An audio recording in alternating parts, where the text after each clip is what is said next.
So Connor, the final score in game 3 was 14-12. How tough is it to go into that many points in game 3? How exhausted were you? Yeah, I'm not gonna lie, I had a few flashbacks of playing Ben in Seattle and Gabe in Orange County. Had some match points in both those, and they took it from me and they played really well. So I was just trying to stay consistent, play my game.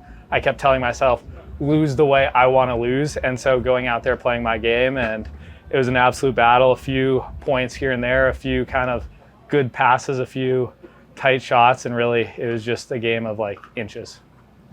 And you're now 3-2 in wins against Fed. You won the last 2 games you've played against him. Did you use the last 2 wins to prepare for this match?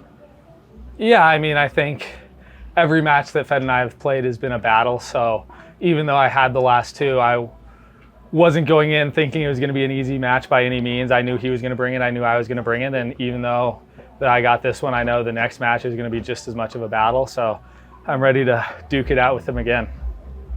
And one of your main shots is an ATP. You hit an ATP against Fed at 4-1 in the first game, another at 8-7 in the second game, and an amazing ATP against Christian Alshon.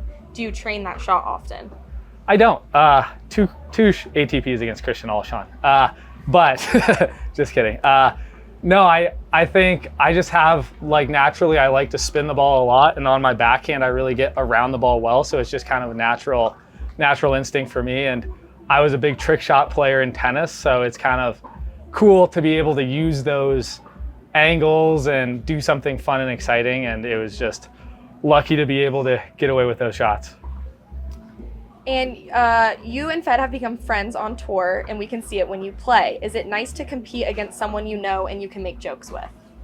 Yeah, no, I mean, the thing is, Feddy's a competitor. We're going to get on that court and we're going to duke it out, and it's awesome. Like, getting on the tour, there's a lot of great people on the tour, and so it's really cool to be friends with them after the matches. And it's just, yeah, I mean, that's the thing about pickleball. There's a lot of community in pickleball, and I feel thankful that I am able to be friends with a lot of these guys on tour. And you're facing Tyson on Championship Saturday, who you just trained with in Coeur d'Alene. Did you talk at all about getting to this point during your time there? I didn't this time. Usually we talk a little smack about when we'll face each other in the tournaments, but this time we didn't, so happy surprise. And what is your take on the current paddle technology and the direction it's heading in the future? Where do you envision paddle technology 3 years from now?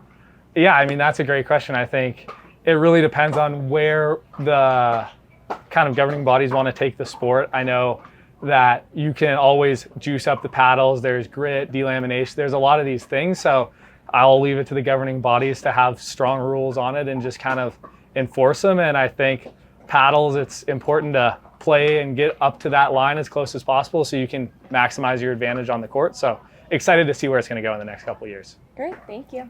Thank you.